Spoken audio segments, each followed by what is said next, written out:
আমার না একটা মাছ ছিল, তো মাছটা কিছুক্ষণ আগে মারা গেল। আমার অনেক মন খারাপ। এই মাছটাকে আমি কিনেছিলাম 25 এপ্রিল মাসে। তারপর থেকে আমি আর ওই থাকতাম। মাছটা মারা গেল কিছুক্ষণ আগে, 1 মিনিট আগে মারা গেছে।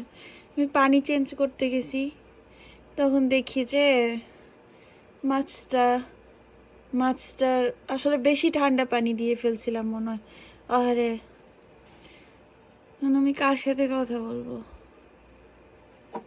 ইস, আমার মাছটা কিভাবে মরে গেল! আমার মাছটা কিভাবে মরে গেল! ইস, আমার মাছটা কিভাবে মরে গেল! আমার মাছটা মরে গেল। আমার অনেক মন খারাপ করতেছে। ইন্না লিল্লাহি ওয়া ইন্না ইলাইহি রাজিউন। আমার মাছটা মরে গেল।